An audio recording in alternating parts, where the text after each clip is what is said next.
welcome to day seven. Day seven.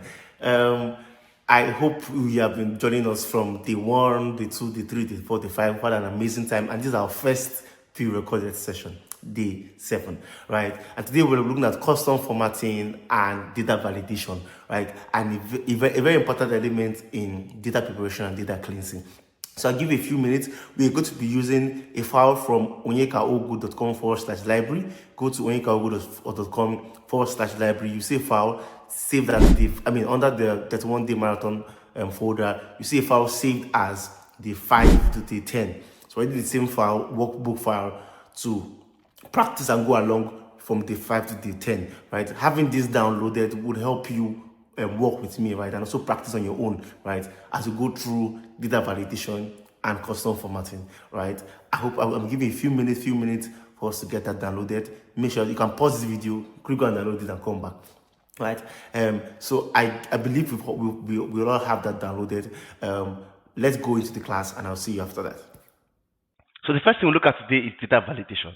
And data validation, as the name implies, we want to validate the kind of data that can be inputted into a cell or a range of cells, right? So if we want to restrict the kind of data that enter into a cell, right? Let's say to numbers alone or to text alone, because basically you want to make Excel like a form, right? Or make it easier for data input, right? Because for example, if you ask people to put in their phone number, for example, somebody can start with 08 or 0 something something something, right?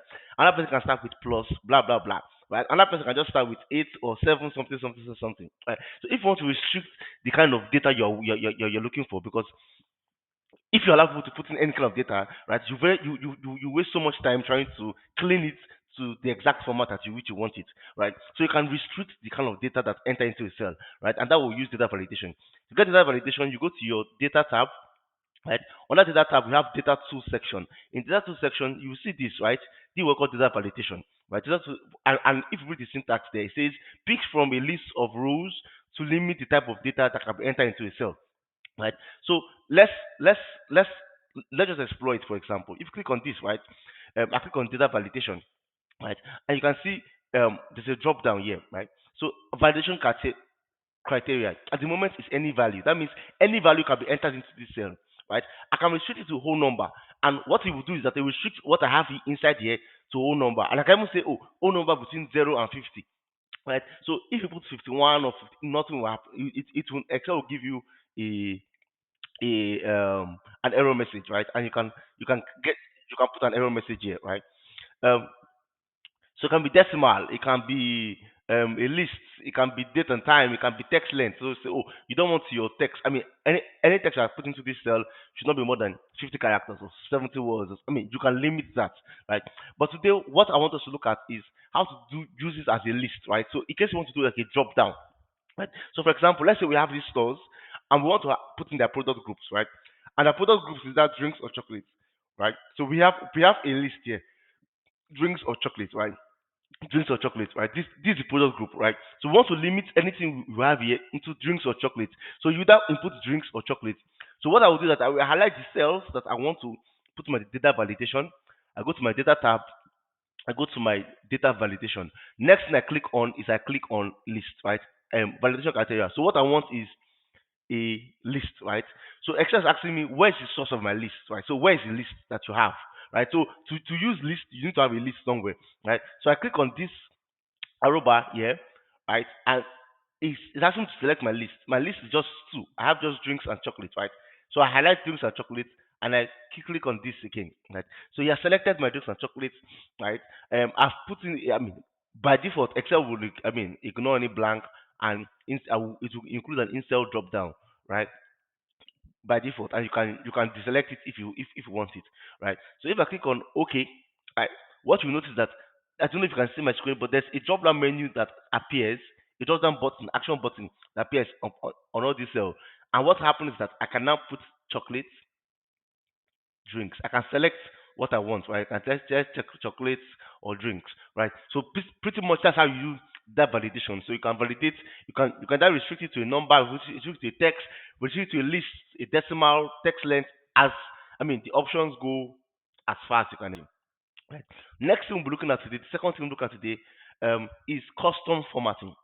So one thing I want you to place in your head is that formatting can change what you see in a cell, but it does not change what is in a cell. I'll go back again. A format will change what you see in a cell, but not necessarily changing what is in the cell. For example, right, we have five. What we can see here is 5x, right? So let's just go backtrack a bit. This is what you call a formula, I mean a name box. This is what you call a formula box, right? This is a name box and this is a formula box. Now, if I type 5x here, right, you can see on the in the name box, what can we see? You can see 5x, but this is also 5x. But what can we see in the name box? The name box is 5. So Excel is seeing this as a number 5. Excel is seeing it as a text 5x, right? Remember at the beginning of our lecture, we said that um, all texts are formatted to the left, all numbers formatted to the right. So Excel is formatting this to the right, meaning that this is a number. Excel is seeing it as a number, even though what you see is a text, right? Because you can custom the formatting. So you can custom how you see it. Like I mean I was explaining to somebody yesterday and I said formatting is almost like makeup, right?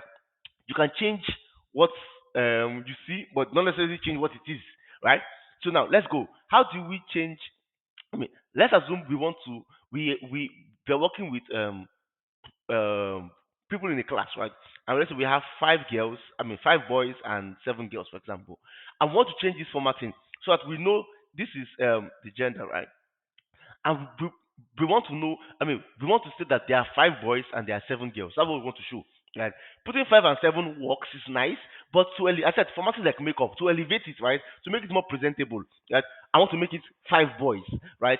And I want to make it 5 boys, but still make it a number so that I can do some additions on it, do some formulas on it, because you cannot work, you cannot add. So if it's 5 boys, 5 boys, for example. If I do 5 boys plus 2, right, it's value because 5 boys is the text, right? So I want to be able to walk around, I mean, play around the numbers, right, and still have it as 5 boys. So how do I do it? The, I click on the cell I want to change, and I press Control One. If I'm using a Mac, it will be Command One, right? Control One. Another way to get it, you can go to your Home tab under numbers. You can click on this, right, this bar, right, and it brings you here, right? Any way you want to get there, just get there. Either you go to home tab or you press control one. That works, right? Then I go to custom, right, because I want to make it custom. It's custom made, right? There's nothing like this has happened before, right? So here what you see is sample, right, and here is where you can make your adjustments. So I click on 0, right? 0 is my starting point, right? So um a rule of thumb: if you want to input any text in a formula, it must be in double quotation marks. Please write that down. If you want to put any text in a formula, it must be in double quotation marks, right? So what I want to see here is the number. So 0 is representing the number, right? Is representing any number, right? So I want to have a whole number and boys. So I want it to be 5 boys. But remember, I said if you are putting a text into any Excel, right, formula, or making an update like this, it must be in double quotation marks. So if I put double quotation marks in front of the boy, you can see the sample are changed. Instead of showing just 5 boys, it's showing five. I mean, just five, it's showing 5 boys. Do you understand? Same thing. If I want to make it girls, I put in double quotation mark and I put girls, right? So it does this for me, right? So assume I want to make this 5 boys, right? And I click on OK. You can see that the formatting has changed, right? So it's 5 boys I can see, but in the name box, that's more importantly, you can see that it is still 5. So if I do 5 boys plus 5, you see Excel automatically knows 5 plus 5 is 10 boys, right? So it's taking the format of the boys I did and just continuing it, right? So that's the benefit of that, right? So let's do it again, right? And I'll do it slowly this time. Assume I want to format this, right, to make it 5 girls, for example. I can press Control One on my screen, or I can go to numbers, click on this, right, and it brings a pop-up. I go to custom, right. 0 signifies a whole number, right? So if I want it to be 0.00, means I want it to be decimal point, right? So I click on 0. I want it to be, and I want to add boys. So I put a space because I want it to be, I mean, 7 space boys, right? And I put girls, for example, right? Girls, right?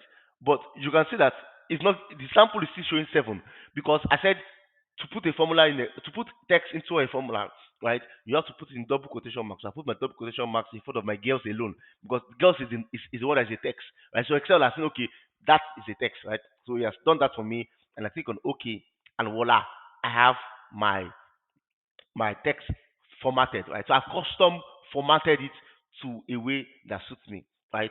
I hope that is clear. Amazing. I hope you had, I hope you learned how to use the validation, that list or whole number or decimal, and how to custom format. Don't forget, a format does not change a format changes what you see in Excel, but does not change what is in Excel, right? Look at the formula box to be sure, right? Formatting changes what you see and not necessarily what is in Excel. But if you have any question about data validation or custom formatting, don't worry. In the 10, our next live session, Monday the 10th of March 2025, we're going to answer any question you may have, right? Thank you so much. Please don't forget to subscribe.